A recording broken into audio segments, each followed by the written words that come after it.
Bienvenidos a Perú Conectado, donde te cuento las noticias más impactantes e importantes del momento. Comencemos. Ustedes ahora tienen el pollo en sus manos. Ese pollo lo tienen en sus manos. O ustedes lo entregan vivo, o ustedes lo entregan muerto, o ustedes lo absuelven, o ustedes lo condenan. La Fiscalía ha fracasado. Fracasó en probar la rebelión, porque nunca hubo alzamiento en armas. Fracasó en probar la... Concedemos la palabra a la defensa del señor Castillo Terrones a fin de que proceda a realizar sus alegatos.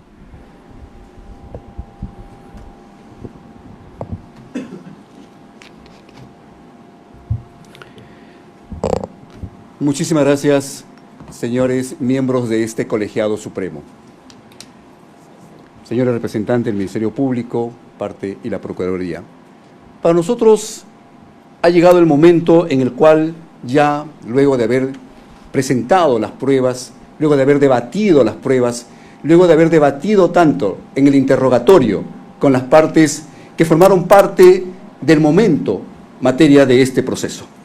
De ese momento en el cual, a través de los principios que nos entregan el juicio oral, la contradicción, la inmediación, la publicidad, la oralidad, hemos llegado precisamente a determinar nuestra postura de lo que sucedió el día 7 de diciembre, los motivos por los cuales sucedió el día 7 de diciembre, lo que nos traen al día de hoy a estar presentes. Somos una defensa pública que fue asignada por su judicatura. Representamos a un ciudadano que, desde la óptica de esta defensa, no debería estar sentado aquí. Desde la óptica de esta defensa, este ciudadano representó a la máxima institución de nuestra nación. Representa al Presidencia de la República. Como Presidente de la República, desde la óptica de esta defensa, se le vulneró sus derechos el día 7 de diciembre. Desde la óptica de esta defensa, fue intervenido ilegítimamente. Desde la óptica de la defensa, se pregunta, y los ciudadanos también me preguntan, señor abogado, dígame usted, si a un presidente le pasa eso, ¿qué puedo esperar yo como ciudadano? Si a un presidente lo detiene un policía en la calle y le imputa un delito por flagrancia, ¿qué puedo esperar yo como ciudadano? Si es que un presidente va a un poder judicial y el poder judicial, cumpliendo su labor jurisdiccional, se va a un ministerio público, defensor de la legalidad, conocedor de la tipicidad, conocedor del tipo penal, y le dice al efectivo policial, así es cierto, lo que tú has hecho es correcto, has detenido al presidente de la República, tráemelo, yo voy a continuar con tu trabajo. Posteriormente pasa a un poder judicial, y el poder judicial, ¿qué hace? Señor Ministerio Público, correcto, aquí está su apelación, aquí está su acusación, aquí está, correcto, pero se viola el procedimiento, el reglamento del Congreso de la República. 101 votos, está aquí el señor, por 101 votos, no por 104. El principio de legalidad, señor representante del Ministerio Público, usted que lo conoce mejor que nosotros, díganos. ¿Se puede decir que porque el hecho pasó en un momento anormal, avalado por el Tribunal Constitucional, donde dicen que el hecho fue en un momento y comparado con una catástrofe, como un terremoto, que el momento se podía dar, puede detener al presidente, puede vulnerarle sus derechos? ¿Por qué? 101 votos. No hubo una acusación constitucional. La fiscal de la Nación fue al Congreso de la República, pero se le olvidó los hechos, se le olvidó el delito. ¿Y qué hace el Congreso de la República? No te preocupes, nosotros también tenemos el poder. Tráeme un oficio, marca allí. Ponle que el señor ha cometido tal cosa y pasémoslo. Pasa a la siguiente etapa. Viene la acusación. No te preocupes, ya está convalidado, ya está hecho. El señor ya lo tenemos en las manos. Ya está, ya nos pertenece. Solamente vamos por Bexy, por Aníbal, por Willy Huerta. Vamos por él. Ellos faltan. Bueno, pero ¿sabes qué? Tenemos a Bexy Chávez, tenemos a Aníbal Torres. Sí, pero con ellos no es suficiente. Tenemos que tener una ala. Tenemos que tener un complemento. Porque esto es alma, por si acaso. Aquí no estamos frente a un delito de personas que van administrativamente y que van a realizar un hecho. No, necesitamos a un elemento, el señor Willy Huerta. Queremos tenerlo a él. Oye, pero Willy Huerta trajo estas comunicaciones. Así, acá hay que revisar. Caramba, aquí está. Aquí se encuentra. Aquí está Lozada, aquí está Venero. Oye, ¿sabes qué? ¿Qué dijeron los congresistas? No hay una congresista que ha dicho que lo han detenido por ahí, que no la han pedido, no la han podido pasar. Pero el policía se mata durante todo el juicio diciendo, señores, nosotros cumplimos el plan de operaciones. Y el plan de operaciones decía claramente nuestro trabajo, porque somos policías. No podemos pensar de otra manera. Erramos, pues. El señor Infanzón escuchó mal. No es suficiente, señor policía. Vamos a un juicio, traigámoslos, amontonémoslos de ahí. Tengamos todo el proceso, ahí estén ustedes también, privados de su libertad o privados. Porque la libertad no solamente es estar dentro de un penal. La libertad también, como lo dijo ayer un colega, y por la experiencia que nosotros tenemos, el desgaste emocional que tiene un ciudadano. Muchos mueren en un proceso, muchos mueren porque el estrés que se tiene es grande. Un ciudadano en un proceso se desgasta, se llena de problemas, de enfermedades. Por mi experiencia que tengo, conozco de ciudadanos que han fallecido sin conocer su absolución. Y al final llega la absolución y se lo van y se lo dejan en un panteón. Señor, usted fue absuelto. Usted no cometió el delito. ¿Eso es la justicia? Eso nosotros estamos viendo. Pertenecemos al mismo sistema de justicia. Sí, jueces, fiscales, abogados defensores públicos, señores procuradores. Y también están los abogados privados, quienes cumplen su labor. Pero el principio básico del derecho penal es el principio de legalidad y nos enseñan en las aulas. Nos enseñan nullum crimen sine lege. Principio, lex certa. Señores, elementos negativos de la antijuricidad. Pasamos por las aulas, doctor Neira, usted es docente. Usted en las aulas dicta. Yo nunca he estado en una ponencia de usted, le soy sincero, pero lo admiro. He leído su libro, Litigación Oral. Fue mi primer libro que leí, Litigación Oral. Encontraba todos los elementos y todo lo que he planteado aquí se lo debo a usted. ¿Por qué? Porque fue mi visión. Fue lo que yo admiré por primera vez. Dije, caramba, este es el juicio oral. Y mi profesor me decía, señor abogado, en un juicio oral, usted no es la vedette. La vedette es el acusado. A él tenemos que encontrarle los elementos probatorios, los hechos que concuerden. Y tenemos que encontrar al final las conclusiones. Eso es lo que tiene que hacer. Y a eso he venido, señores jueces. El derecho no es verbo o verborrea. El derecho no es, señores jueces, darles lecciones de literatura a los jueces. No es decirle, señores jueces, mírenme, las palabras son balas. Y lanzar términos. Porque ustedes son jueces. No estamos frente a un jurado. No estamos frente a un jurado donde tenemos que convencerlo, donde tenemos que utilizar la retórica para poder convencerlo. No. Estamos frente a jueces que conocen el derecho, conocen el principio de legalidad. Conocen ustedes, señores jueces, más que nosotros.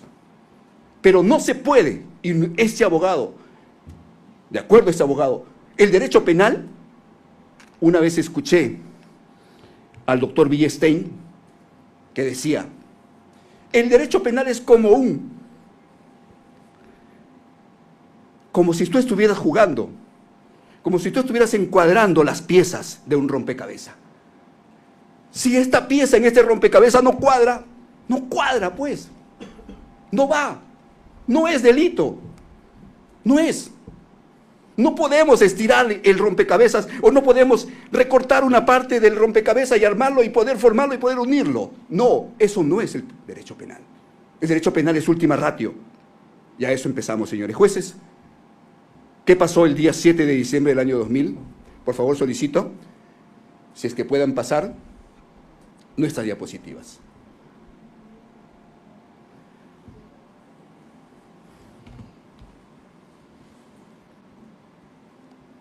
Señores jueces, se me asignó, gracias a ustedes, representar a un ciudadano que para mí representa la máxima representación de la nación. Les soy sincero, yo no voté por él. No comparto sus criterios, sus fundamentos. No. Pero sí acepto como demócrata, y tengo que aceptarlo como demócrata, que los ciudadanos lo eligieron, la gran mayoría, y eso tenemos que hacer democracia. Tenemos que ser demócratas, aceptar que perdimos, aceptar que ese ciudadano nos representa en la nación, que este ciudadano estuvo en la máxima representación. Y no podemos, por el solo hecho de llamarlo campesino, de decirle que viene del pueblo, de decirle que, o darle un montón de títulos, tenerlo aquí sentado, vulnerando su derecho, que un efectivo policial que no tenía la investidura lo haya detenido. Señores jueces, el señor Pedro Castillo, vamos a empezar. Empezaremos el día 6 de diciembre del año 2022. Pasamos, por favor. El día 6 de diciembre del año 2022 se afirma que hubo coordinaciones con el señor Willy Huerta. El Ministerio Público dice, sí, hubo coordinaciones de Willy Huerta entre las 5:36 y 6:20. La primera coordinación sucedió entre esa hora. Sí, la primera coordinación. Pasamos, por favor. Pero ¿qué pasa? ¿Qué analiza esta defensa? ¿Qué encuentra esta defensa sobre coordinación con Willy Huerta el día 6 de diciembre del año 2022?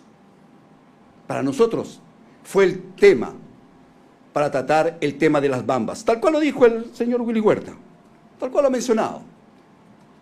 Pero ¿qué dijo el señor Enrique Alfaro en la sesión número 10? Lo mencionó. Dijo, trabajar el 7 de diciembre, al día siguiente ya, después del 6, yo me levanté, me puse el uniforme de faena y estaba trabajando en mi despacho. Había coordinado el doctor Abel Vega sobre la visita del ministro de Energía y Minas para evaluar. ¿Qué iban a evaluar? Ahí está claro. El tema de las bambas. ¿Y qué era el tema de las bambas? Era un corredor minero del sur, un espacio problemático, recurrente, con protestas sociales y demás. Y había llegado el ministro a mi despacho. El tema de las bambas para el día 6 de diciembre era un problema nacional. Era un problema para la Policía Nacional del Perú. ¿Y quién era? El máximo representante de la Policía Nacional del Perú administrativamente. Sentado el ministro del Interior, el señor Willy Huerta. Hecho que ahí lo dejamos para que ustedes lo puedan observar. Seguimos.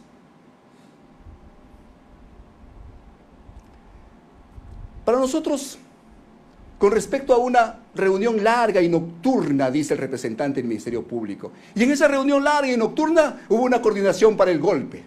Ahí están Betsy Chávez, ahí está el señor Aníbal Torres, al cual hemos visto todos también en este plenario, en el momento que tocó debatir dicha prueba. Pasemos. ¿Y por qué nosotros decimos que es una debilidad de la interpretación de la reunión a las 21:49 del 6 de diciembre? Porque la defensa dijo claramente, en su defensa hablaron, que estábamos en una crisis, ellos se encontraban en una crisis inminente. ¿Acaso era un hecho aislado? El 6 de diciembre no se encontraban ellos debatiendo, preocupados, que el Congreso de la República había citado para el 7 de diciembre al presidente de la República. No era un hecho aislado. era un de conocimiento público. ¿Y qué hacen las personas cuando se encuentran en esta situación? Tienen que conversar. ¿Y qué dijeron? Se preparaban la defensa política y también el conteo de los votos. Esto era un análisis de crisis política e inminente. El núcleo del poder de un gobierno se reúnen. Su PCM, Presidencia del Consejo de Ministros. El señor Castillo, señor Aníbal, tal cual ustedes lo han mencionado. Pasamos.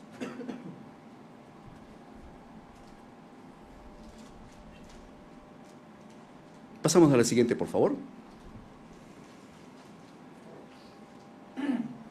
El día 6 de diciembre, pasemos, sí.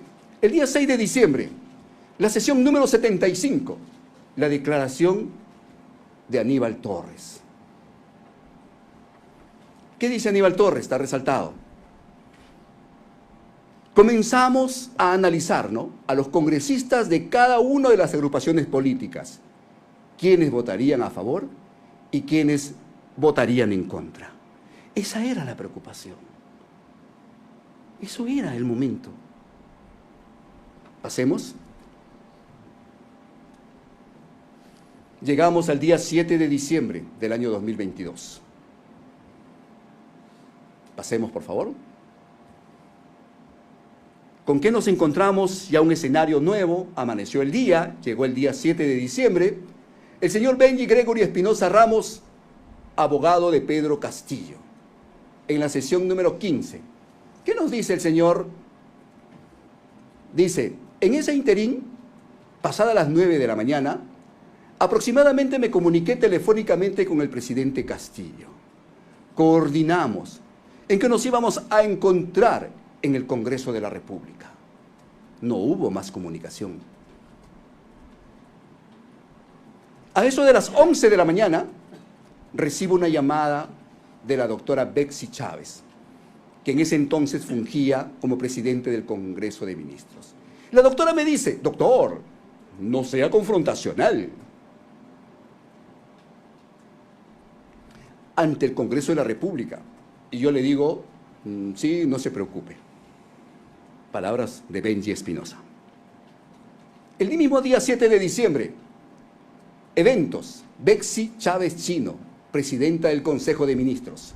En la sesión 77, lectura de declaración de Betsy Chávez Chino sobre actividades y pedido urgente. La pregunta es, ¿qué actividades realizó usted los días lunes 5 y miércoles 7 de diciembre del año 2022? Narre detalladamente tales actividades. Ella dice, me piden que vaya urgente a Palacio. Y cuando dice me piden se refiere al presidente de la República, porque era la presidenta del Consejo de Ministros. No era una persona que tenía menor nivel. Y se dirige directamente y dice, y cuando fui al Palacio me dice que llame urgente a TV Perú, porque hay una actividad oficial. Y voy a PCM y había mucha gente, pero no encontré a las personas de la prensa. Aproximadamente a las 11:30 am. Luego me regreso a Palacio. Y en la misma sesión 10, Cintia Malpartida Guarniz sobre la actividad de la PCM. La pregunta, dice, mi jefe, el señor Faustino, me dice, te va a llamar Nelly Torres porque hay algo en la PCM. Dije, ¿has visto algo? ¿Sabes qué hay? Me respondió, no, no sé nada. Ya te va a llamar. Entonces ella me llama y me dice que va a haber una actividad en la PCM, que parece que va a ser una entrevista. Entonces que vaya a averiguar. Fui a ver, luego ella por WhatsApp me da el dato, que pregunte por un señor de nombre Wilson Riveros. Pregunté por él y efectivamente lo encuentro en la puerta, afuera de la PCM. Wilson Riveros me decía, si hay algo. ¿Betsy Chávez sabía qué iba a pasar? ¿Betsy Chávez conocía qué iba a suceder? No, no sabía. Desconocía. Ahí lo dice claramente. Que ella llega y que en ese momento le dan la orden. Le dice, llame usted por favor a PCM, tráigame un periodista. El señor Pedro Castillo, le dije. Porque el señor Pedro Castillo era el presidente de la República. funcionalmente. Sucede en el aparato funcional. En la sesión número 10, Betsy Chávez Chino, presidenta del Consejo de Ministros. En la sesión 77, lectura de la declaración de Betsy Chávez Chino, se entera, es cuando ella por primera vez se entera que había un mensaje a la nación. Pero hasta ese momento, un mensaje a la nación. No es adivina, no tiene una bola mágica, pero se entera. ¿Y cómo se entera? Dice, ¿por qué demoran tanto? Que se apuren. Diles que fue un mensaje, que va a ser un mensaje a la nación. Es lo que dice. Y en la sesión 77 de la declaración de Chávez Chino, ella dice, no sabíamos qué hacer. Cuando empieza a leer el presidente el mensaje, no sabíamos qué hacer. Nos quedamos mirándonos en el intervalo del mensaje a la nación. Nosotros concluimos que en estos pasajes existen incoherencias o son manifestaciones vinculadas a la verdad. Para esta defensa, Pedro Castillo Terrones, el 6, el 7 de diciembre, no coordinó con Chávez Chino, ni con Aníbal Torres Vázquez. Y están allí, no lo que yo digo, las declaraciones de las partes. Pasemos. ¿Y qué dice? Aquí en conclusión, nosotros tenemos. Se incluye en calidad de coautores. Funcionalmente, de carácter funcional, pero no delictivo. Una función propia de su trabajo. No había ningún visos de delito. Se pide a la PCM que coordine una transmisión. ¿Es trabajo de Betsy Chávez Chino? Es su trabajo, facilitar los mensajes del presidente. Chávez Chino recién había ingresado a la PCM, tenía días, era novata, era nueva. Se convoca a los ministros. Es su deber acudir al llamado del jefe de Estado, el chat. La Fiscalía pretendió criminalizar estos actos de función y en forma malvada retuerce la lealtad institucional y la convierte en una complicidad delictiva. Betsy Chávez no coordinó un golpe, coordinó un mensaje del presidente, sin que se haya probado que conociera su contenido final y delictivo. Pasemos. Pasamos a la proclama. Para nosotros es una proclama. La sorpresa total de todos. Nadie sabía, nadie lo esperaba. Era un escenario de total que todos se encontraban sorprendidos por la proclama. Pasemos. En la sesión número 18 estuvo aquí el ex ministro de Justicia, nuestro ex jefe, Félix Inocente Chero Medina. ¿Y qué dice sobre Betsy Chávez? Comunicación con Betsy Chávez. El mensaje a la nación, le dije, Betsy, ¿qué pasó? ¿Quién asesoró de esa forma al presidente? Y me dijo, hermano, yo también estoy sorprendida como tú, porque no comparto lo que se ha señalado. No comparto lo que se ha señalado. Palabras que lo dijo el exministro Félix Inocente Chero Medina sobre lo que le dijo Betsy, que no compartía la proclama presidencial. Pasemos. El día 7 de diciembre, en la sesión 75, declaración de Aníbal Torres Vázquez, escuchamos el mensaje, terminó el mensaje, y al terminar el mensaje dice que se cierra el Congreso y otras instituciones. Por supuesto que me alarmó gravemente, porque sonaba un golpe de Estado, lo dice Aníbal Torres. Para él en ese momento lo que decía el presidente de la República era un golpe de Estado, porque así se sonaba a él en su interpretación.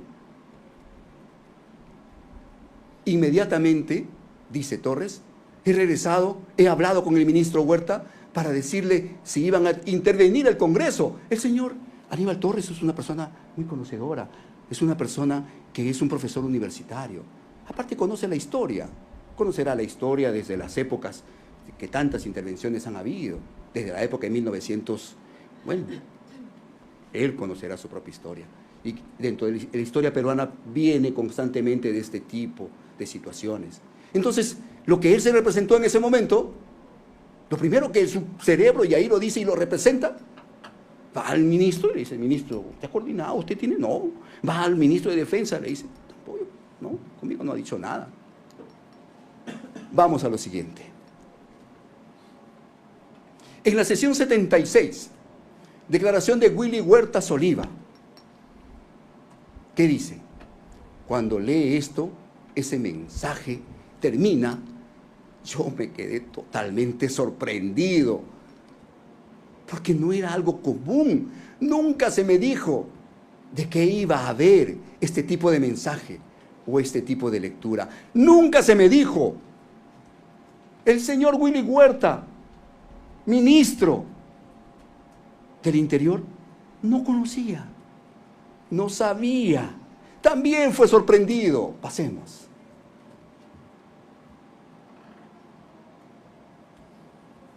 Vamos al momento. Y aquí está mi testigo,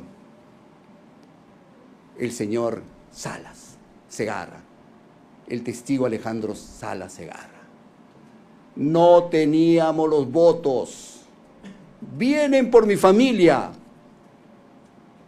Nos iban a meter a la cárcel. Frases. Vamos a ver qué dice el testigo Alejandro Antonio Salas Segarra en la sesión 7. Ingresa y le dice, usted ha leído un delito. Salas dice, yo termino de escuchar el mensaje de la nación y lo primero que yo pude descifrar. Pero Salas, ¿qué es? ¿Qué nos dijo aquí? Que él era constitucionalista. Salas es especializado, tiene muchos logros. Le preguntamos y le volvimos a repreguntar y te dijeron que no se hacía esas preguntas, porque, bueno, eran preguntas técnicas y él no era un testigo técnico. Entonces le quería saber por qué era su condición, por su conocimiento, para poder conocer por qué él llegó a interpretar que lo que había leído el señor era un delito. Sí, pero sí dijo sus condiciones de profesional. Dice, lo que en ese momento yo pude descifrar, le dije, usted ha leído un delito. Y la respuesta de él fue, ¿cuál fue? Ahí lo pueden ver. No tenía los votos.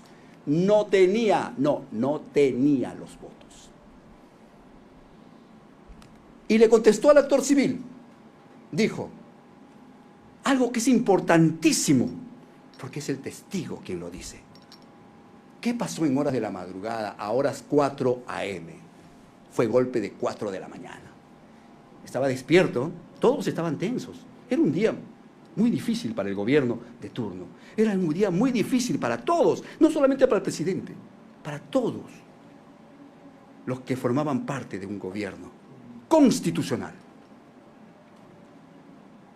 En horas de la madrugada, en el chat, había un mensaje del expresidente haciendo ver la posición de la congresista María Carmen Alba, aquella que le negó la mano al presidente, a través de un Twitter que decía que si no se le vaca, igual se le iba a destituir. Vale decir que estaban presagiando que si ellos no tenían los votos en el Congreso para poder vacarlo, de igual forma iban a encontrar alguna manera de destituirlo. Ahí la tenemos en la foto, justo el momento en que le niega la mano al presidente de la República. El Congreso de la República tenía un ánimo espurio contra el presidente de la República. Totalmente espurio, contaminado. Y ese conocimiento público, y esa representación cuando niega la mano, es una representación de negarle al representante de la nación, presidente de la República. Un acto que todo el mundo lo vio y está en YouTube. Pasemos a la siguiente. Sesión número 10. Declaración de Cintia Malpartida Guarniz. Dice: di cuenta de todo y de repente me excedí con los calificativos con el señor Torres, que estaba muy serio, estaba como una piedra, y que el señor Huerta estaba pálido. ¿Quién es una periodista? ¿Un periodista es un ciudadano común? ¿Un periodista es un ciudadano a quien tú puedes encontrar que tiene la misma condición que un ciudadano que mira las expresiones a otra persona? Un periodista está calificado, y ella misma lo dijo en esta audiencia. A mí me preparan para ver cada puntito. Soy minuciosa. Observo, veo. Lo dijo. ¿Y qué dice allí? Estaba pálido el señor Willy Huerta y el señor Aníbal Torres estaba petrificado. Cada uno tiene su forma de reaccionar. Cada uno tiene su forma de estar. Para nosotros, en esta, ellos también fueron sorprendidos al momento que escuchaban, atónitos. Otro hubiera corrido, ¿no? No todos reaccionamos igual. No todos resonamos como Salas. No todos tenemos reacciones al momento de terminar. Ellos estaban sorprendidos. Pasemos a la siguiente.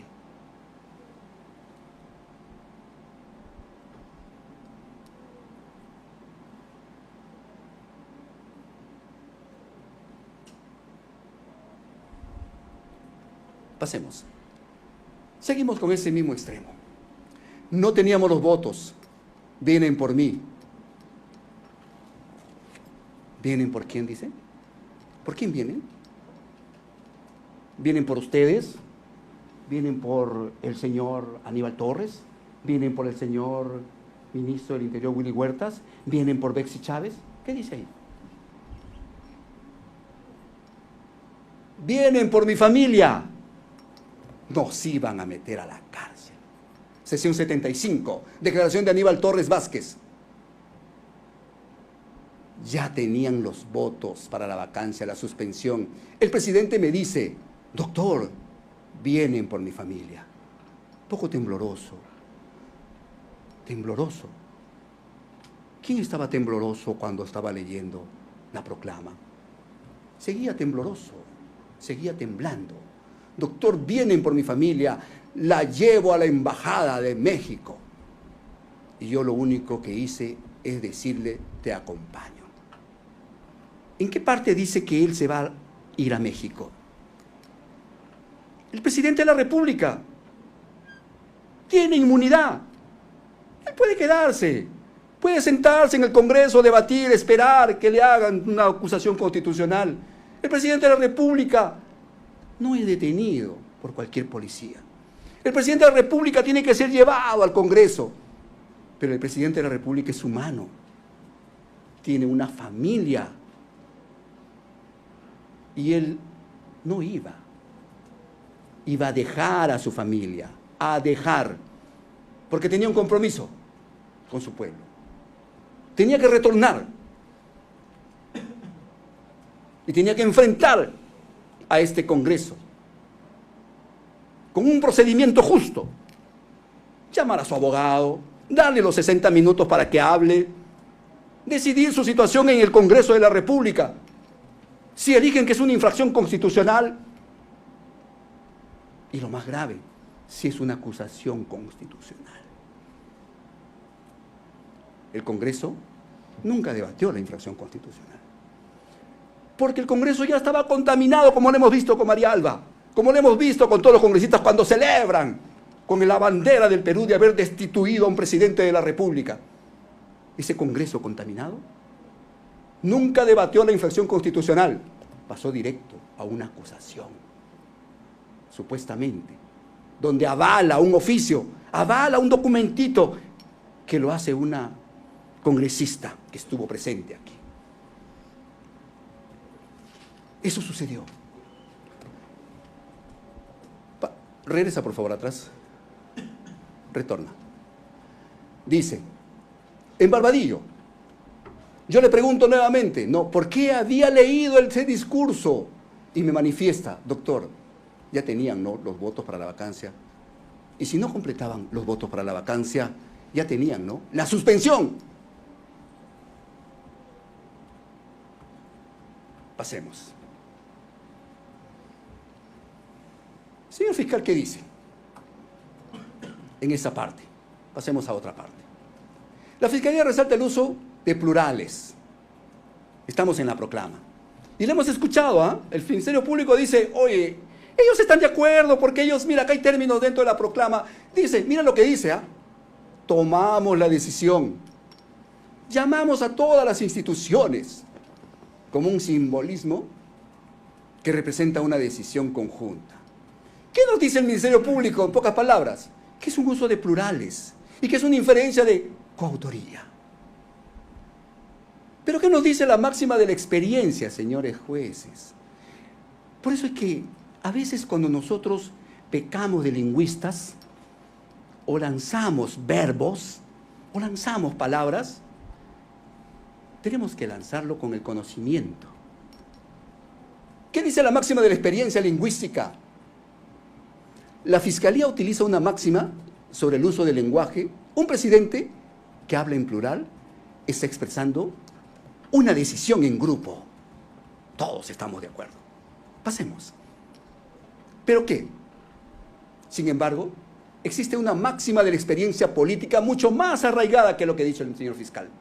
¿Y cuál es? Pasemos.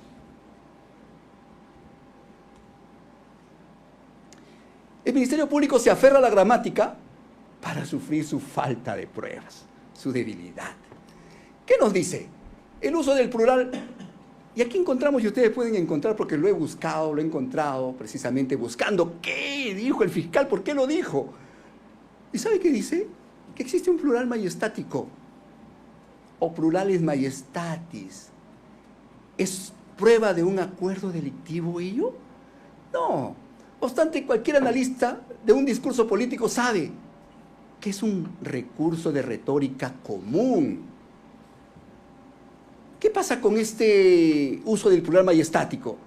¿Quiénes lo usan? Los líderes. Todos los líderes usan los términos majestáticos. El líder, un presidente de la República, un empresario, siempre dicen nosotros, es nuestra empresa, nuestra nación, siempre, en nosotros hicimos. Así es. Un jefe de Estado rara vez va a decir yo he decidido. Siempre dice hemos decidido.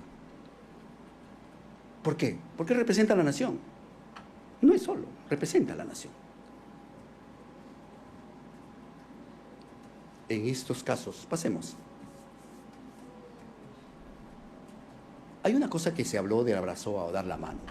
Realmente que no nos quedó claro esta frase. Porque se dice que hay un abrazo, ¿no? Pero la misma acusación es media confusa. Media confusa. En el punto 5.1.2.7 dice: se acercaron al entonces mandatario José Pedro Castillo Terrones, la entonces premier Bexabé Chávez Chino y el entonces jefe del gabinete de asesores del despacho ministerial de la presidencia del Consejo de Ministros, Aníbal Torres Vázquez, quienes lo saludaron dándole la mano. ¿Qué pasó? ¿Cuándo cambió al abrazo? ¿En qué momento? Señor representante del Ministerio Público, ¿cómo llegó usted de la mano al abrazo? ¿Se jaló? ¿Se jalaron? ¿Cómo llegan a eso? Pasemos. Y ese es el momento más importante, porque aquí lo vemos solo. Y cuando empecé, en uno de mis alegatos dije, el presidente de la República es un hombre solo. Y siempre se lo he dicho, usted está solo, señor presidente. Usted puede estar rodeado, pero usted está solo. Porque solo se defiende. Solo acá habla. Solo.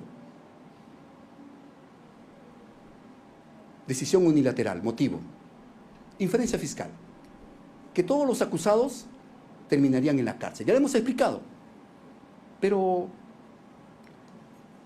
¿no ha tomado en cuenta que el presidente quería proteger a su familia? ¿Quiénes estaban perseguidos en ese momento?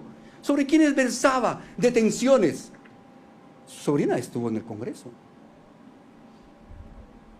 Porque se le estaba haciendo una persecución, ya sea política o sea a través de un hecho.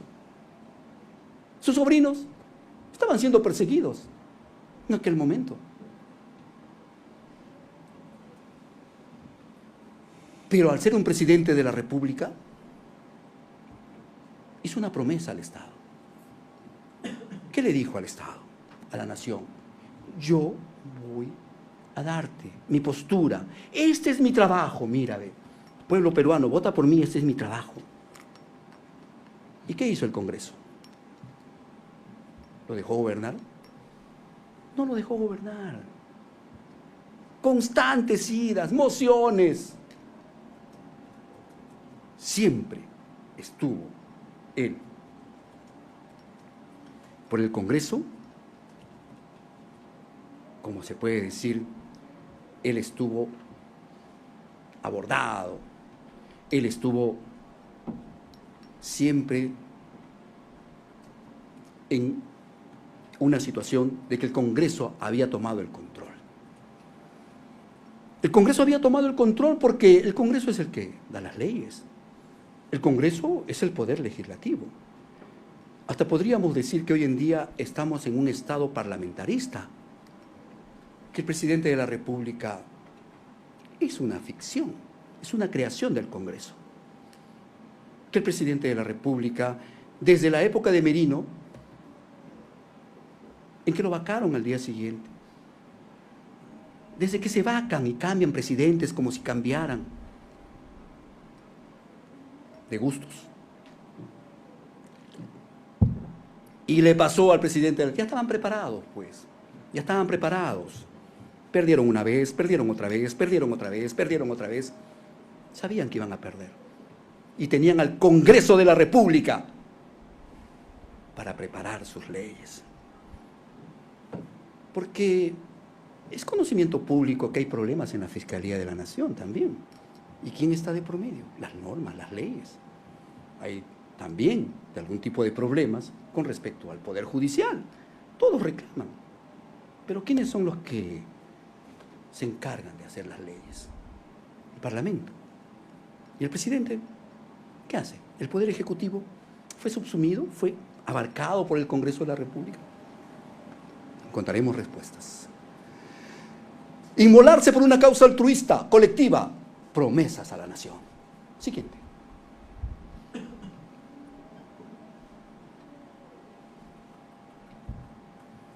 ...7 de diciembre, la pregunta que se hace este abogado defensor. Los presuntos coautores, ejecutores de la planificación, ¿presentaban alguna potencialidad o peligraba su libertad? Porque eso era lo que dijo el Ministerio Público, ¿eh? Dijo, nos van a meter a la cárcel. Entonces todos tenían miedo, el señor Aníbal Torres tenía miedo que se iba a la cárcel, el señor Willy tenía miedo de irse a la cárcel, Bexy Chávez tenían miedo de irse a la cárcel. Pero, para aquel día, Bexy Chávez tenía procesos o solicitudes de prisión preventiva o pena efectiva. Aníbal Torres tenía procesos o solicitudes de prisión preventiva o pena efectiva. Willy Huertas tenía procesos o solicitudes de prisión preventiva o pena efectiva. Manuel Osada tenía procesos o solicitudes de prisión preventiva o pena efectiva. Justo Venero también tenía procesos o solicitudes de prisión preventiva o pena efectiva. Si vacaban al presidente Castillo, esto representaba una potencialidad, un peligro para su libertad de los procesados. La respuesta es tajante y rotundamente no. Pasemos.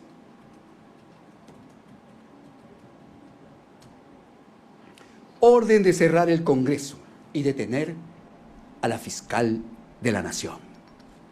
Esta es otra parte y otro pasaje de esta historia por el cual hemos venido y por el cual estamos aquí en esta defensa. Pasemos.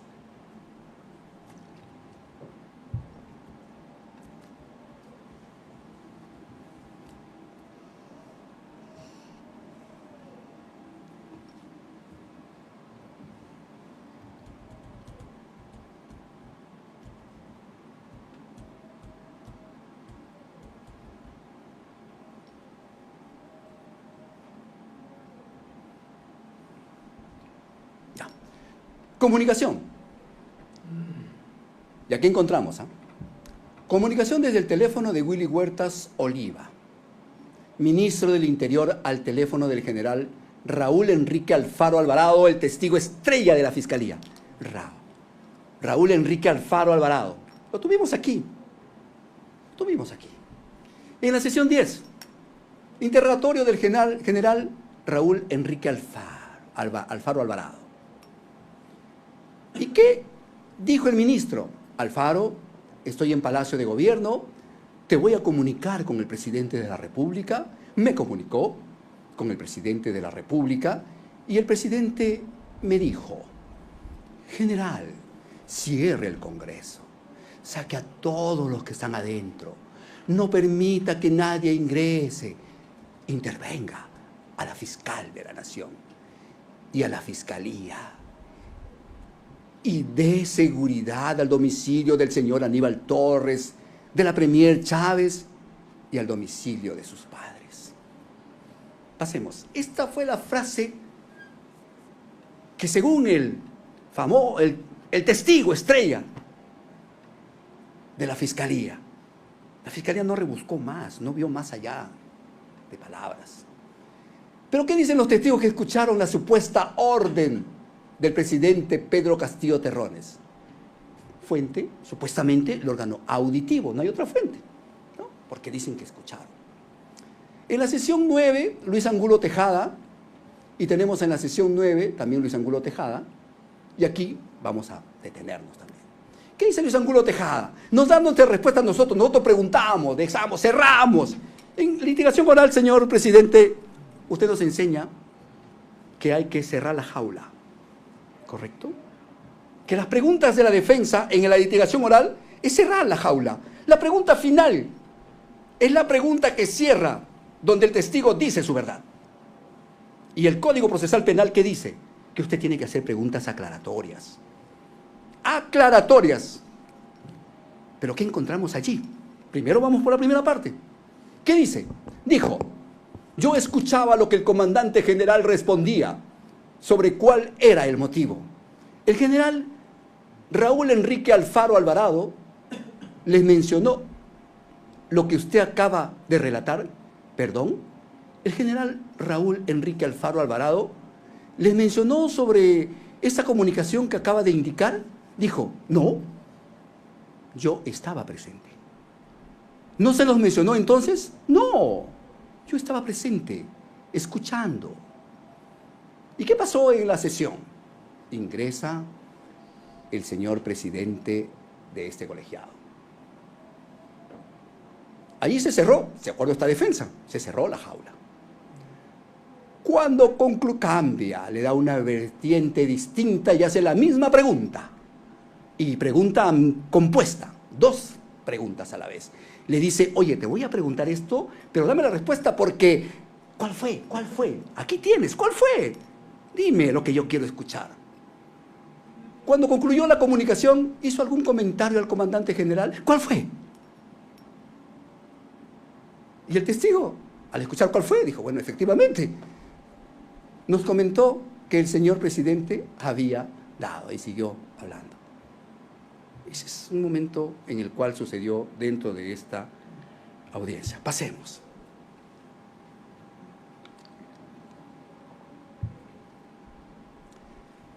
Otro testigo. Tenemos al testigo Vicente Marcelo Álvarez Moreno. ¿Qué dice?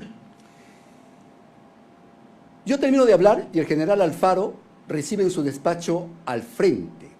Escucho que él estaba hablando por teléfono. Señor presidente, escucho. Pues supongo testigo de órgano auditivo. ¿Y a quién lo escucha? Al señor Alfaro. Ahí lo dice.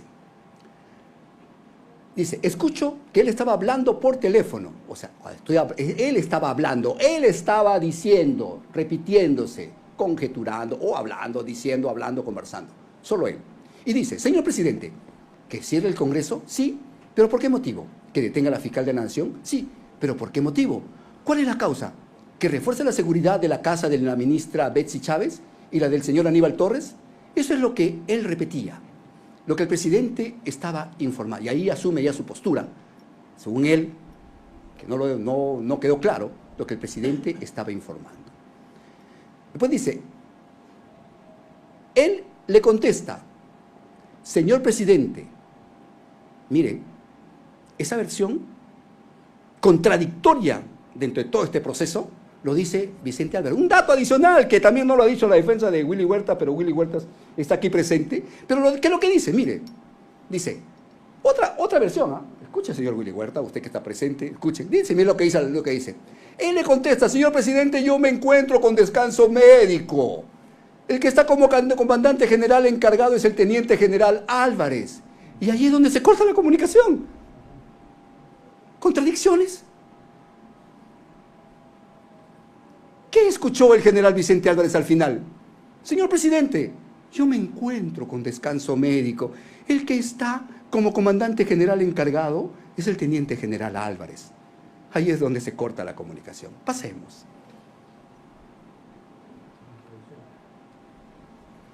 Sesión 10. Raúl Enrique Alfaro Alvarado, con respecto a la orden del general. El general dijo acá que él daba órdenes, ¿ah? Estaba con COVID. Pero él dijo que él daba órdenes, que él tenía mando y comando. Y lo repitió, que él daba órdenes. ¿Qué dice? A ver. Llamé por teléfono al general Angulo, da un nombre y anótenlo grande. Angulo. Angulo, ¿tiene la ubicación del señor presidente? Me dijo que sí. Por lo que le ordené, proceda la intervención. El testigo estrella de la fiscalía. Pasemos. Pasemos, por favor.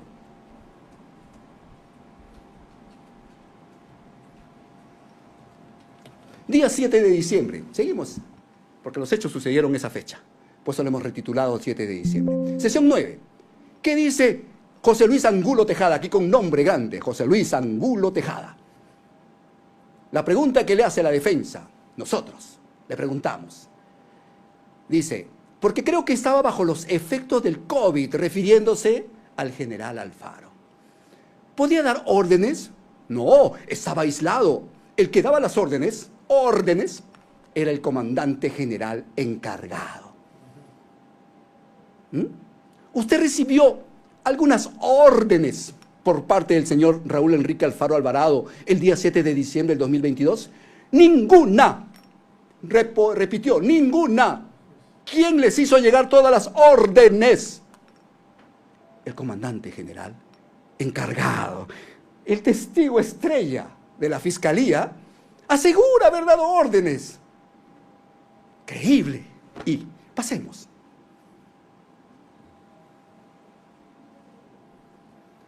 La pregunta, ¿testigo creíble? ¿Escuchó la orden? ¿Conversó supuestamente con el presidente de la República? La pregunta que le da el testigo, ¿se robustece o debilita? Hay dos dichos contradictorios. El que éste afirma un dicho y otro testigo que le niega su dicho. Y donde además no hay mayores aportes de corroboraciones periféricas o circunstanciales que otros dichos. Para la defensa, esta sostiene que su dicho, todos los dichos del general Alfaro, no tienen credibilidad. Es un testigo que no le puedo dar ni el mínimo respaldo jurídico, porque es mentiroso. Y sus propios generales los que dejaron así. Presumo yo que el general se sintió que le robaron la carpa, se sintió que le robaron la gloria y quiso aparecer en la historia. Y se creó un hecho.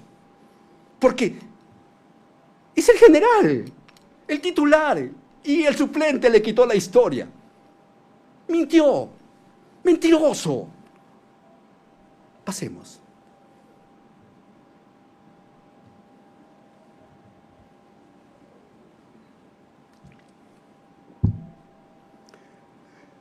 Y seguimos viendo a ver su verdad de este general y la verdad de Vicente Álvarez. Porque Vicente Álvarez dice que escuchó. Angulo también dice que escuchó. Que el general que el presidente daba una orden. ¿Pero qué pasó aquí? Acto seguido, minutos seguidos. La reunión con el comandante general y el olvido del general. 7 de diciembre de 2022. Hechos posteriores a la presunta orden del presidente al general Raúl Enrique Alfaro Alvarado y presuntamente, aquí lo ponemos a ellos también, presuntamente escuchado por los generales Vicente Álvarez y el general José Luis Angulo Tejada. Pasemos. La llegada del general PNP a las oficinas del Comando Conjunto de las Fuerzas Armadas, Vicente Marcelo Álvarez Moreno. Luego de reunirnos ya en el despacho del jefe del Comando Conjunto, subimos a la sala de operaciones. El general Gómez de la Torre se comunica con todos los comandantes generales a nivel nacional. En eso, a los minutos, el comandante general de la Marina se comunica por teléfono con la Fiscalía de la Nación y le pasa al general Gómez, quien habla con la fiscal de la Nación y le dice: espere, doctor, un momento. Le paso con el comandante general encargado de la policía, general Álvarez. Hablo con la doctora. Doctora, ¿cómo está? La escucho. Dígame, ¿hay alguna orden en ese momento de detención al señor presidente? Pasemos. Esa fue la conversación, ¿eh? Esa fue la conversación. La llegada del general PNP a las oficinas del Comando Conjunto de las Fuerzas Armadas. Sesión 6. Declaración del general Gómez de la Torre Araníbar. Le preguntamos, cuando llegó el comandante general encargado de la Policía Nacional del Perú, ¿conversó con usted? Todos conversamos. ¿Sobre qué temas? Específicamente el comandante general. Exactamente sobre el mensaje que había dado el señor Castillo. ¿Algo más? La conversación en todo momento giró con base a ello. ¿Le mencionó acerca de algo inusual? Dijo no conversó de algo inusual. Solamente hablaron del mensaje a la nación. ¿Pero qué había pasado minutos antes? ¿Qué había pasado minutos antes? Había recibido algo que era trascendental en el momento. Había supuestamente escuchado una conversación donde le decían que detengan, cierren. Pero aquí se olvidó. Pasemos. La llegada del general a las oficinas del Comando Conjunto de las Fuerzas Armadas, Walter Horacio Córdoba Aleman. Le preguntamos, ¿la reunión entonces fue abierta? ¿Estuvieron todos presentes? Dijo, así es. No digo que usted llegó antes o después del comandante de la Policía Nacional. Cuando yo llego, el general Vicente Álvarez se encontraba ahí, al igual que los otros comandantes. Durante el tiempo que usted estuvo ahí presente, ¿el comandante de la Policía Nacional del Perú encargado brindó alguna noticia? ¿Algo que ustedes no conocían? No tengo conocimiento. Pasemos. Versiones de testigos, no de nosotros. Entonces la pregunta es, el general Vicente Álvarez Moreno, señores jueces, no comunica al Comando Conjunto sobre la presunta llamada del presidente que ordenaba detener a la fiscal de la Nación, ni sobre la presunta orden de cerrar el Congreso al comandante general. Igualmente, conversó con la fiscal por teléfono. Le dijo, señora fiscal, el señor presidente ha pedido su detención. ¿Qué hago? Era un hecho que agraviaba directamente a la fiscal de la Nación. ¿Se olvidó o no lo escuchó? ¿Se olvidó o lo inventó? Un hecho tan relevante. No se pone a conocimiento de la presunta afectada, a la fiscal conversando directamente, menos al comandante general. Para esa defensa no hay coherencia con la información que dice. O les resta credibilidad a estos testigos. ¿Qué genera cuando no hay credibilidad? Hay incoherencias. Ustedes lo saben. La duda favorable, la duda razonable. Aquí estamos, seguimos.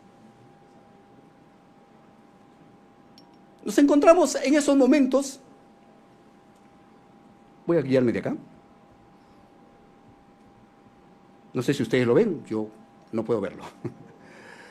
Pero lo voy a leer.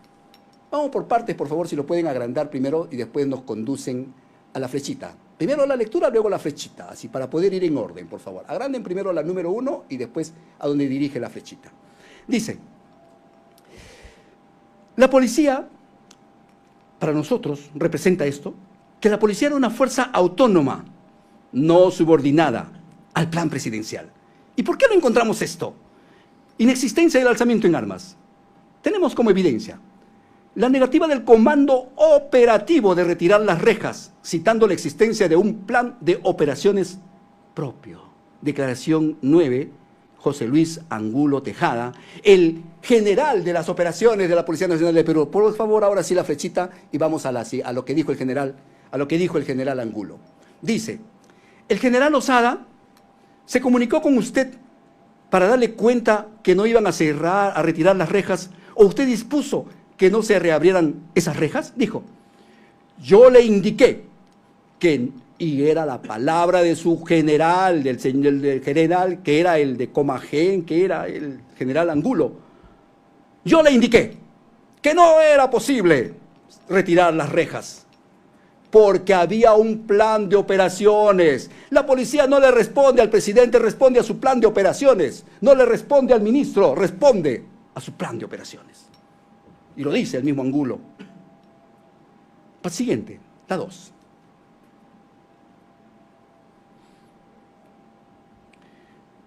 No está probado que existiera un acuerdo para subvertir el orden constitucional.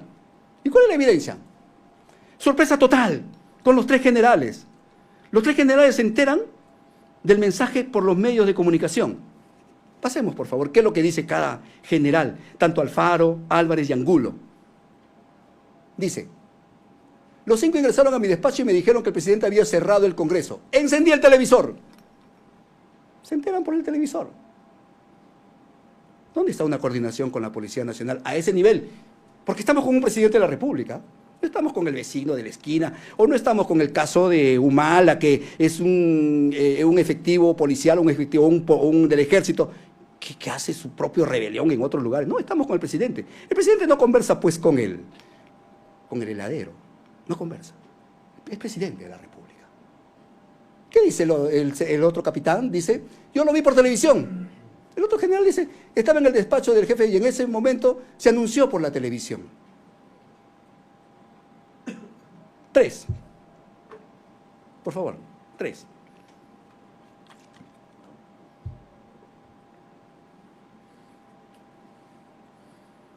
La detención para esta defensa, lo he manifestado durante todo el proceso, fue irregular, fue ilegítima y basada en una interpretación, no en una orden fiscal.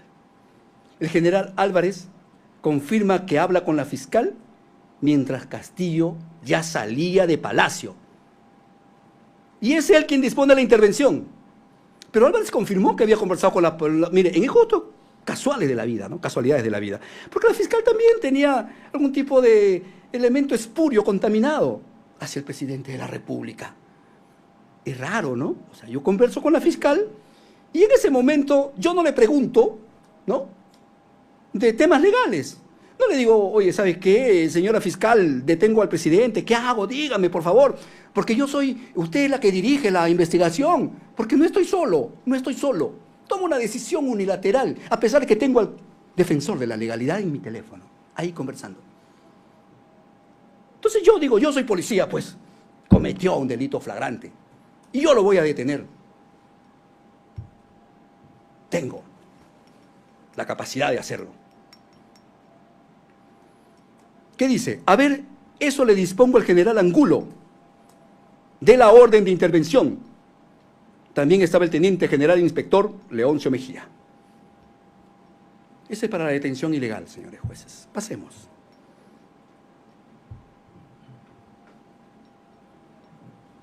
¿Qué tenemos allí, señores?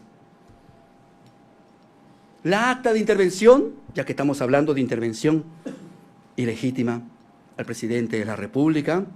Tenemos el acta de intervención del 7 de diciembre de 2022, motivo por el cual, está entre rojito, de subrayado, motivo por el cual se dispuso detener a la comitiva Cofre a la altura de intersección de la avenida Garcilaso de la Vega y avenida España, frente a la Clínica Internacional, procediéndose a la intervención y detención. Los que conocemos y los que vamos siempre a los procesos de investigación preliminar sabemos que primero es la detención. El acta de intervención es el complemento del todo. Todo. El acta de intervención contiene todo, incluido el acta de detención. Y eso lo sabemos. En ese momento fue detenido el presidente de la República. En ese momento. Quien por medida de seguridad, dice, fue trasladado. Medidas de seguridad, apuntándole directamente, haciéndolo llorar a su menor hija, generándole un trauma que no sabemos hasta el día de hoy y no sabemos por qué los ministerios no han actuado. Es una mujer. Tengo madre, tengo hija. Pasemos. El presidente, por favor, sí, comprimen ya. Ya. El presidente y su vinculación con las Fuerzas Armadas. Es un presidente de la República. No está cualquier ciudadano. Por eso que siempre durante todo este proceso yo he dicho, está siendo investigado en condición de presidente de la República. No está siendo investigado Pedro Castillo Terrones. No, el presidente de la República. Y él coordina. Él habla directamente con el comandante general de las Fuerzas Armadas. Él habla directamente con el general de la Fuerza Aérea, de la Marina, del Ejército. Ahí están, los 4. Pasemos. Por favor, si reducen un poco el... Ahí está bien, correcto, pasemos. A ver, el elemento central del delito, rebelión, la orden de alzarse en armas, la famosa orden. Alzarse en armas. Alzarse, levantarse, queriendo cambiar el rompecabezas, limarlo al rompecabezas, para que cuadre, para que él, a pesar que lo he armado mal, estoy armando mal el rompecabezas, pero quiero que las piezas se encuadren, que las piezas calcen. Corroboraciones. El ministro de Defensa en la sesión número 3, Emilio Gustavo Arturo Sandro Edmundo Bobbio Rosas, respondió a la pregunta si le pidió el apoyo de las Fuerzas Armadas, y él dijo, con un sonoro, no, absolutamente. Y sin orden, el delito de levantarse en armas es una ficción. No está probado que la solicitud de renuncia al general Córdoba fuera un acto ilegal. Si bien está probado que se solicitó su renuncia, la Fiscalía no ha logrado probar que el motivo fuera ilícito. La acusación no ha pasado de la especulación. Porque Bobbio dijo aquí, vino acá Bobbio. ¿Y qué dijo Bobbio? Él me dijo que era por motivos personales. Sí, me dijo que era por motivos personales. Él quería renunciar. Bobbio no está siendo investigado, es testigo. Y nadie lo ha contradecido. Nadie. Aquí está. Es más, creo que su investigación se ha archivado. No está probado que existiera un acuerdo para subvertir el orden constitucional. Por el contrario, está probado que mi defendido actuó en completo aislamiento. El ministro de Defensa, los comandantes generales y el jefe del Comando Conjunto se enteraron también del mensaje por la prensa. No se puede. ¿Ustedes creen que alguien puede acordar con su espejo? Yo me levanto, miro mi espejo y digo, oye, yo soy Pedro Castillo, le digo, oye Pedro, hoy día vamos a acordar y vamos a levantarnos, pues, ¿no? Vamos a cumplir esto. Pedro Castillo estuvo solo, siempre estuvo solo. Pasemos.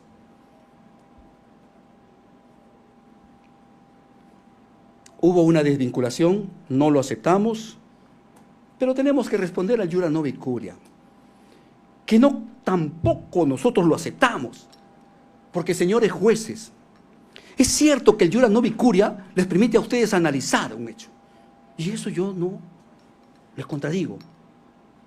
Desvincularse es común, pero otra cosa es, desde esta óptica, de esta defensa, vulnerar el principio acusatorio, vulnerar el deber del fiscal, vulnerar su trabajo o hacerle la chamba al Ministerio Público.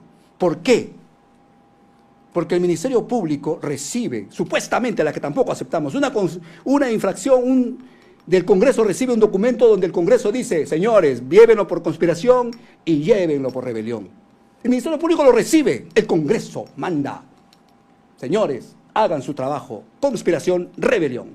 Ministerio Público formaliza conspiración, rebelión. Pero cuando el Ministerio Público va a acusar, dicen, no, es mi facultad, Yo soy Ministerio Público, señores. En la etapa preliminar, si yo archivo, Ministerio Público archiva un proceso, archiva. La pregunta del millón es, ¿no existe una elevación de actuados? En consulta, ¿qué pasó aquí? La elevación de actuados. El señor procurador, y si el señor procurador me dice, nosotros no acusamos, nosotros no estamos premunidos, señor, pero le va a afectar, señor procurador. Presente algo, aunque sea un escrito, señor, el Ministerio Público me está colocando está vulnerando, mutilando un delito. Trabajo del Ministerio Público. Pero, como les dije, la defensa, bueno, no hay acusación, no hay rebelión, bueno, pues, no hay conspiración, bueno, pasémoslo. Es su trabajo el Ministerio Público, yo no soy el acusador. Pero ¿qué sucede? Se va al control a la etapa intermedia y el señor juez de la etapa intermedia, que también supuestamente es el juez de garantía de la etapa intermedia, el juez garantista, también tiene que hacer un control de legalidad. Recibe el documento de la acusación, pero él también recibe la formalización. También. Al mismo tiempo, los dos. ¿Qué pasó? ¿Qué decía la formalización? ¿Dónde está el control de legalidad? ¿Dónde está el control? ¿Dónde dice, oye, ¿sabes qué, señor Ministerio Público? Oye, ¿qué pasó con conspiración? Sobresee, pues, muchacho, sobresee. No, yo no quiero sobreseer, me olvido, por si acaso no lo he visto. Me hago el muertito, no lo he visto, no lo veo. No quiero acusar por conspiración. Oh, estrategia maestra, porque las defensas en esa etapa, bueno, dijeron, bueno, es trabajo del Ministerio Público. Llega al juicio oral, ¿y qué pasó?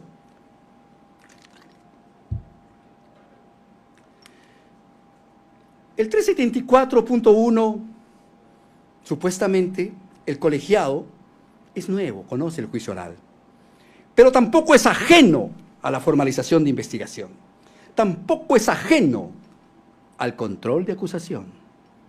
Conoce, lo tiene. Y ahí está. ¿Y qué hicieron? Me desvinculo, porque ¿qué sabe del artículo 374? Dice que el Ministerio Público ya no puede acusar por un delito menor, por un delito de menos pena. Y ustedes le hicieron la chamba desde la óptica de esta defensa. Ustedes le hicieron el trabajo de ese error bajo el principio del iura novi curia. Y tomaron un delito que no estaba amparado porque se rompía desde la óptica de esta defensa el principio acusatorio. Porque él, bajo ese principio acusatorio, decidió no elevarlo. Un muerto no era nuevo, era un muerto que lo resucitaron. Un muerto resucitado, el delito de conspiración. Y lo dijo el doctor Guerrero. Lo dijo. De alguna u otra manera, eso fue lo que yo interpreté. Que bajo el concepto que se tenía había suficientes elementos para condenar o para absolver. Pasemos. Aquí está el delito de conspiración. Pasemos.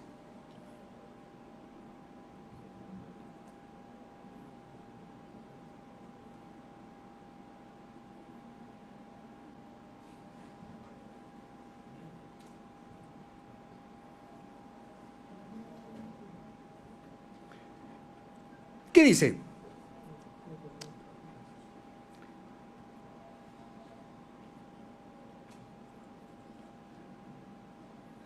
Aquí está. La conspiración. La vamos a analizar de todas maneras. No la aceptamos, pero la vamos a analizar. La conspiración requiere una resolución firme y un plan que sea viable.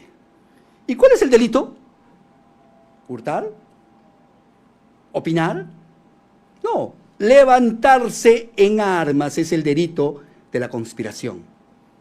Entonces la conspiración es una charla de café, es una lluvia de ideas disparatadas por más que sean. ¿Qué exige el artículo 349?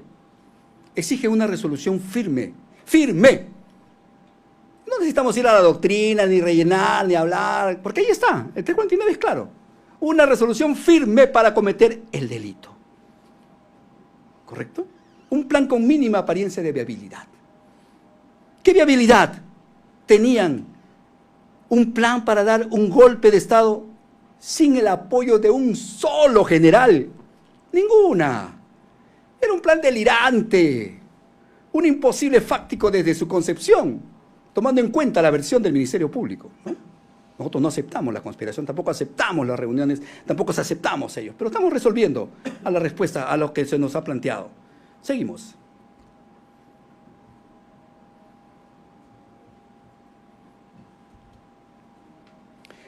Vamos a pasar a la falta de aprueba directa del acuerdo, porque ustedes saben y conocen que la historia del Perú y el propio Estado peruano tiene su propia legislación. No necesita España, no necesita Argentina, que Creus, que el señor, que tantos, que argentinos, no necesita, Lo tenemos el caso Fujimori, una rebelión, no, fue un golpe de Estado, tanques, intervenciones a personas, congreso cerrado.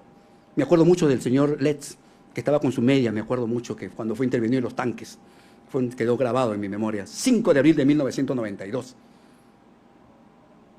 Pero ahí sí se logró un golpe de Estado. Comparación con el caso Boloña, que es uno de los casos que se tiene precisamente de conspiración en el Perú. ¿Qué tenían? Un manifiesto firmado, decretos redactados y suscritos por comandantes generales, prueba material irrefutable. Si yo voy a abrir una tienda de celulares, ¿qué hago? No la abro la tienda todavía, no lo lanzo al público. O abramos un cyber wow, ¿no? Lo voy a rematar, voy a abrir a puerta abierta. ¿Pero qué tengo? Tengo todos los productos, tengo todo. Esos son actos preparatorios ejecutivos, porque así exige la norma, actos preparatorios ejecutivos. Tengo todo acá. Tengo mi souvenir, tengo polos, tengo llaveros, tengo celulares, tengo toda la campaña completa, solamente para lanzar y ejecutar. Porque eso es ejecutar. Ejecutar es porque tienes todo. Es el momento ejecutivo. Pero el preante, el acuerdo ejecutivo, es tener todo. Todo. No falte nada. Todo tiene que salir exacto. La Fiscalía nos pide que condenemos por conspiración basándonos en la simple presencia de personas en una habitación. ¿Prueba o especulación? ¿Dónde está esa prueba en este caso? ¿Dónde está el documento, el mensaje de texto? Bexy Chávez, Aníbal Torres y Pedro Castillo, ¿qué están diciendo? Estamos de acuerdo, mira, ya tenemos con el general, vamos a hablar con tal persona, tenemos todo listo. Mañana ejecutamos. Listo. ¿Dónde está? Pasemos.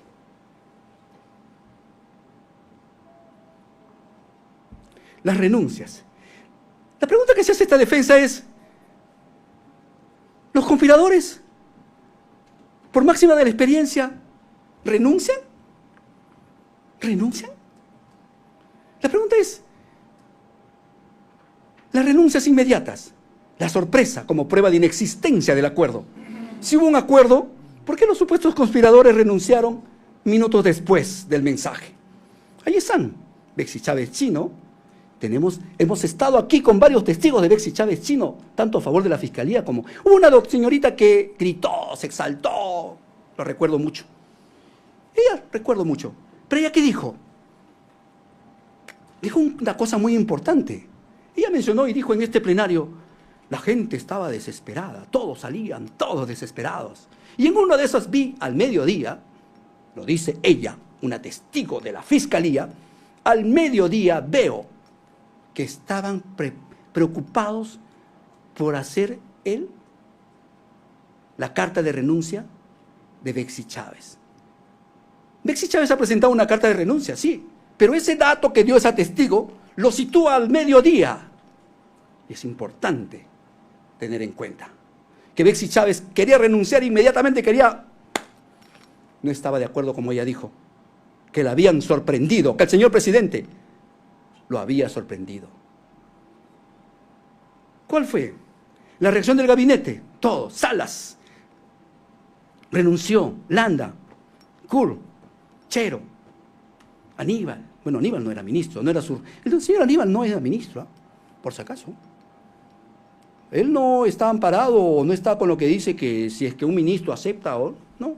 No, él no es ministro. No se le puede tampoco catalogar con esa misma condición. Pasemos. El presidente y el Congreso de la República. A ver, veamos. Este es un incidente aislado. Para nosotros es totalmente aislado. Porque no hay un tipo de vinculación con el presidente de la República. No hay vinculación. El presidente no conversa pues con el general Osada. El que no conversa con el general Venero. El presidente tendría que haber conversado mínimamente con Angulo, que es el jefe operativo. Angulo, el jefe operativo. O con el jefe de Estado Mayor, que era en ese momento el general, que era el señor Álvarez. O tener ese tipo de relación con el comandante general de las Fuerzas Armadas. Para nosotros, bueno, lo que pasó es un caso aislado. Son policías, como lo dice su misma resolución administrativa, que producto de una situación, ¿no?, de conmoción o estaban ahí preocupados, no escucharon bien. ¿Pero qué? Vamos a pasar con lo siguiente. ¿Qué dijo Adriana Tudela Gutiérrez, interrogada por la defensa de Venero? ¿Qué dice? Miren lo que dice, ¿ah? Impedimento para que pueda ingresar o fue rápido su ingreso. En el momento en que llego sí había impedimento para ingresar, pero luego eso se nos permite el ingreso, correcto. Y esta defensa, ¿se acuerdan cuando yo pregunté a la señora congresista Moyano? Le pregunté acerca de la conexión virtual. Y ella dijo que sí. Y lo que dijo, los jueves no tiene que ser presencial. ¿Y qué día fue el día 7? Fue viernes. Fue miércoles, perdón, miércoles. Entonces el miércoles todos podían hacer virtual. Todos podían hacer virtual. El Congreso es como la interpretación bíblica de la iglesia. La iglesia no es paredes, la iglesia es el cuerpo. El cuerpo es la iglesia. Entonces, si ellos tenían libertad, podían hacerlo. El Congreso tenía todas las posibilidades, todas las formas y modos para poder ese día realizar sus actividades. Pasemos. También tenemos la declaración de Eduardo Roldán Mitre, interrogado también por la defensa de Venero. Dice, ¿restringió el acceso al recinto congresal de los congresistas de la República? No. Cuando usted estuvo de servicio, ¿en donde ya ha señalado entre Abancay y Junín? ¿Pudo observar que se restringió el acceso a congresistas trabajadores del Congreso? Dijo, no. Pasemos.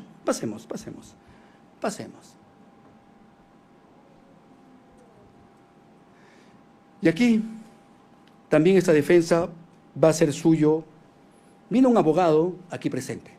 Un abogado aquí presente, que el señor Castillo lo presentó. Yo iba a presentar también una nulidad con respecto a estos extremos. Iba a presentar. ¿Por qué? ¿Por qué iba a presentar? Porque era el momento. Este era el momento. No creía que era en su oportunidad, pero bueno, porque no quería vulnerar lo que ustedes habían dicho, realizar actos dilatorios. Entonces estaba limitado, pero ahorita sí lo puedo hacer. La nulidad. ¿Y por qué? Porque hay vicio de origen. Esa nulidad nos habla de la validez legal de todo el proceso judicial desde su raíz. El caso nació de forma irregular, ilícita, ilegítima. El Congreso actuó antes de tener la base legal para hacerlo. La denuncia constitucional de la Fiscalía. El cuestionamiento a la autoridad competencial. Ni los fiscales ni los jueces tienen la competencia legal para estar aquí. Fiscal Supremo, titular, o por no haber sido designados correctamente. Y ahí está el principio de legalidad, especificidad, principio de trascendencia que se vulneró, ¿no? Liberación de las normas de competencia, quién puede acusar y quién puede juzgar, y del procedimiento de antejuicio político. Son causales de nulidad explícitamente protegidas por la Constitución y el Código Procesal Penal. Se le privó a Castillo la garantía constitucional del antejuicio, violación al juez natural, que es el filtro político. No voy a entrar en discusión porque esos son términos legales, son situaciones legales que ustedes van a resolver. Pasemos.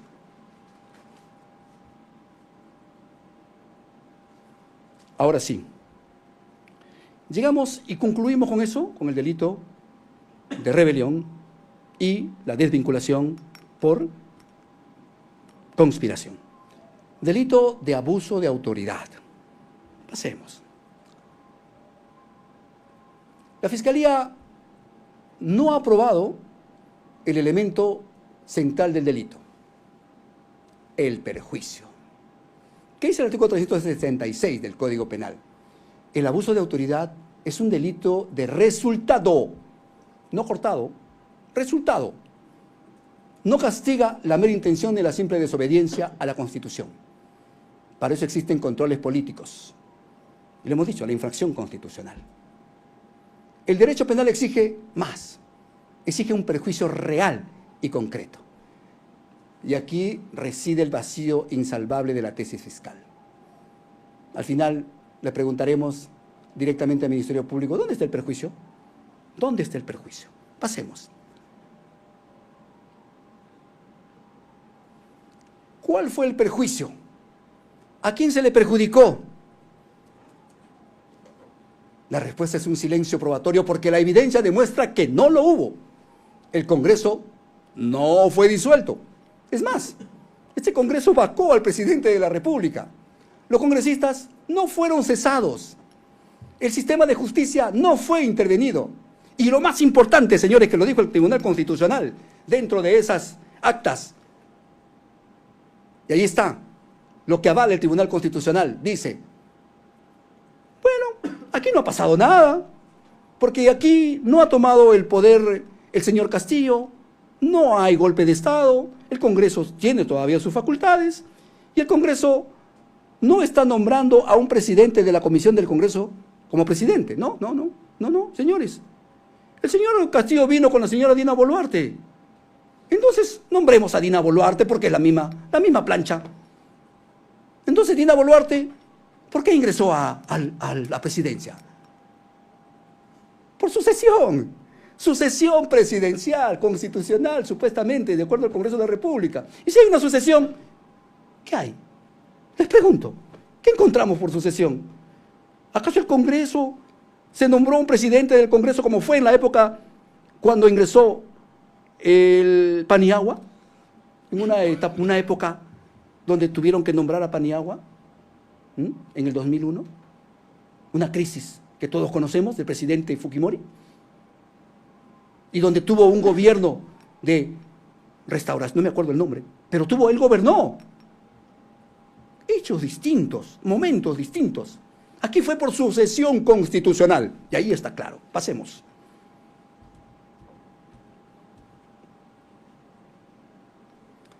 En consecuencia, la proclama, y así lo llamamos, fue un acto inocuo, sin afecto material.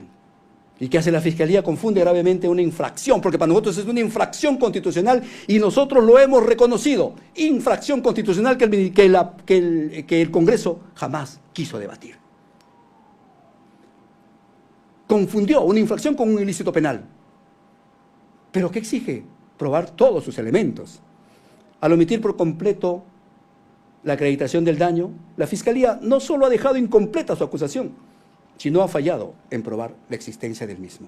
Si no hay resultado, no hay perjuicio, no hay delito. Por tanto, al no haberse probado un elemento objetivo esencial del tipo penal, la única conclusión, en este caso, exclusivamente, es la absolución. Ahí está la presidenta, mírenlo bien. Dice todavía, Dina Boluarte jura como primera presidente del Perú tras vacancia de Pedro Castillo. Sucesión presidencial, sucesión, pasemos. Delito de grave perturbación de la paz pública. Vamos, ¿qué nos dice la Fiscalía? La Fiscalía afirma que la proclama de mi defendido fue la causa directa de la violencia, pero comete una falacia causal. La evidencia demuestra una causa distinta. La propia transcripción del mensaje revela una intención política no alarmista. El video de Panorama, el testimonio de la periodista malpartida, demuestran que fue un acto improvisado, caótico ahí con todas las personas ahí que estaban todos sorprendidos. Y lo más importante, las actas fiscales sobre cierre de negocios y bloqueos y de manera irrefutable los informes policiales de la PNP. Establecen que la causa directa de la perturbación no fue el mensaje. ¿Qué fue? ¿Qué pasó? La presidenta fue elegida.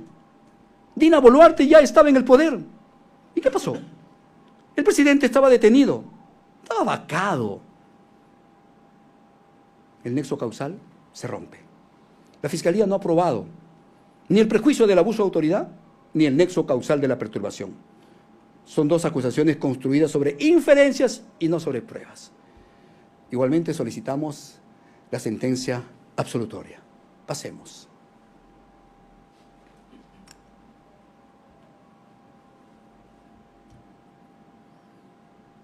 Pasamos a desarrollar qué sucedió en este juicio luego de haber presentado la historia. 1. Que las coordinaciones previas al 7 de diciembre eran sobre la vacancia y temas de gestión, no sobre golpe. Prueba. Se ha probado, a través de la declaración de Aníbal Torres, que la reunión nocturna del 6 de diciembre fue para contar votos y analizar escenarios ante la inminente moción de vacancia. Asimismo, la declaración de Raúl Alfaro indica que una coordinación con el ministro Huerta era para tratar el conflicto de las Bambas. Pasemos. Que Pedro Castillo actuó en completo aislamiento. Está probado por los testimonios coincidentes de su círculo más cercano, incluyendo el ministro de Defensa, el jefe del Comando Conjunto, ministro del Gabinete y su propio abogado, quienes afirman haberse enterado del mensaje por la televisión y la prensa. La defensa concluye, como le hemos dicho hace rato, no se puede acordar con el espejo. 3.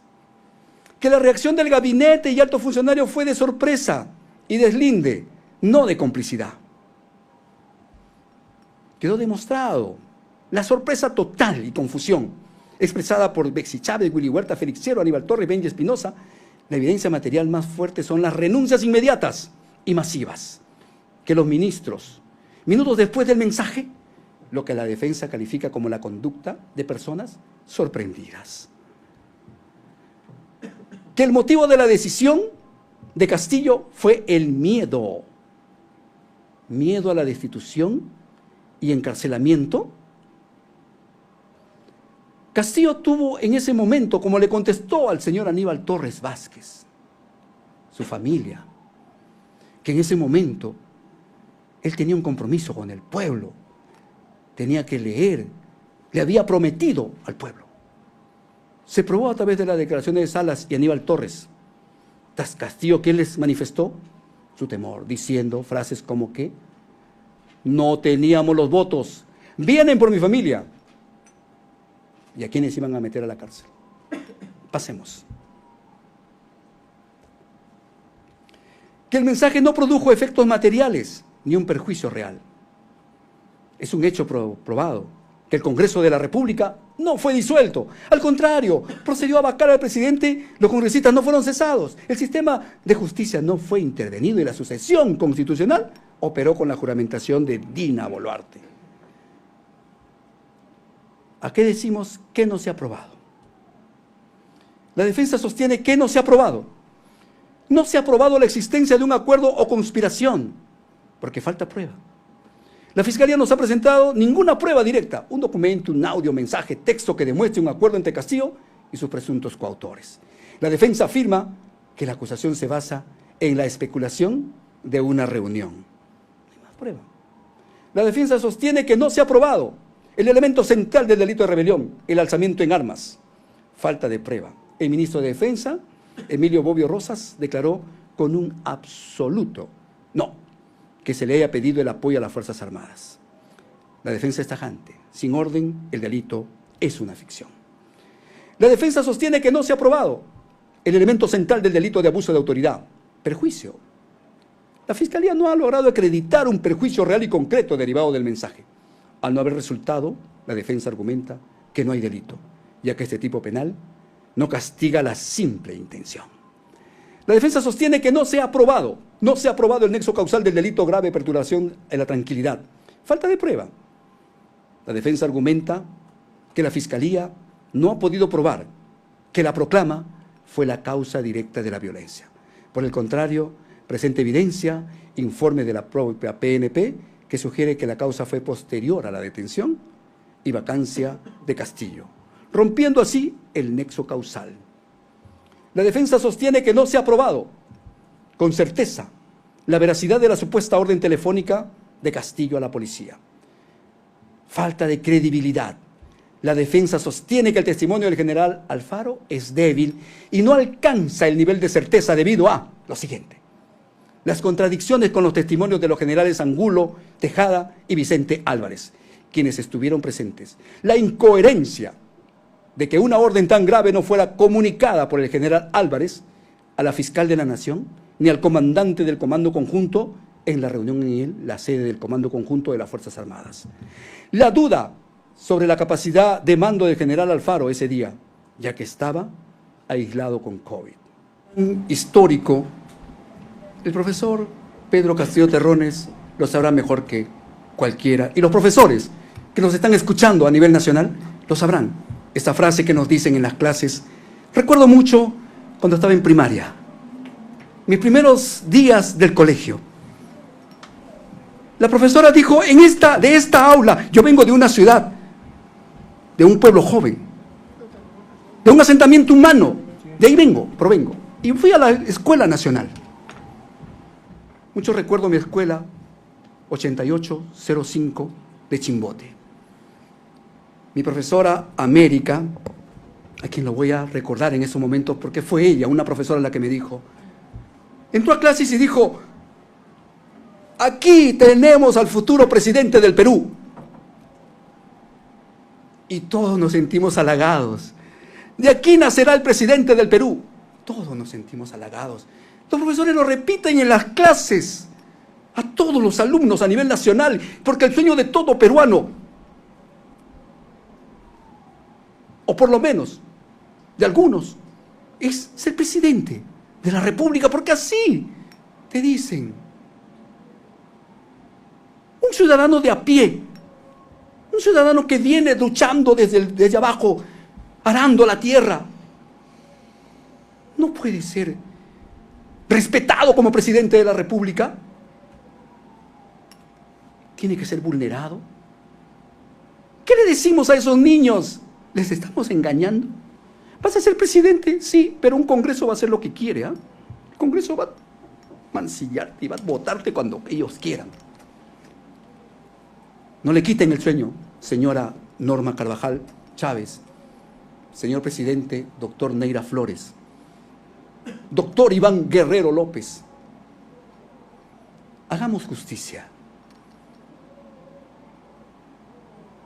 3 pilares tiene el Estado y nos enseñan en las aulas: poder legislativo, poder ejecutivo, poder judicial. Ustedes son el poder judicial. No son lacayos del poder legislativo, no son lacayos del poder ejecutivo. Ustedes son la fuerza, la confianza del Estado peruano, el sueño de todo peruano, que aquí va a haber justicia, que aquí se va a determinar la realidad de un hombre. Señores jueces, hubo una historia que corre y que todo el mundo conoce y que el señor Pedro Castillo lo dijo.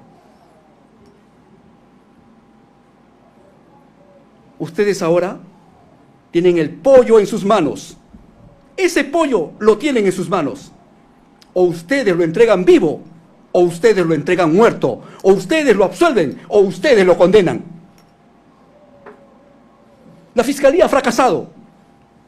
Fracasó en probar la rebelión, porque nunca hubo alzamiento en armas. Fracasó en probar la conspiración, porque nunca hubo un acuerdo. Póngalo por favor en la pantalla. Quiero que quede impregnado porque la gente quiere lo que los doctores quieren ver. Lo que hizo mi defendido fue una proclama política individual. Un acto de rebeldía. No es un rebelde. Un acto de rebeldía. Inconstitucional. ¿Y por qué? Porque era acorralado por sus adversarios políticos. Nunca planificó con nadie, lo hizo solo. La ausencia de un alzamiento en armas hace que el hecho sea atípico para la rebelión. La ausencia de un acuerdo probado hace que el hecho sea atípico para la rebelión. No se puede construir una condena sobre las ruinas de otro. ¿Y por qué lo decimos? Porque la Fiscalía dijo, bueno, señores, ustedes se desvinculan, nosotros hacemos nuestra su postura de la conspiración. Señores jueces, por todo lo expuesto, al no haberse superado el umbral de la duda razonable y en estricta aplicación de la ley, exijo, solicito la absolución de mi patrocinado, presidente constitucional, José Pedro Castillo Terrones. He terminado. Bueno amigos, eso fue todo. No olviden suscribirse al canal y compartir el video. Hasta pronto.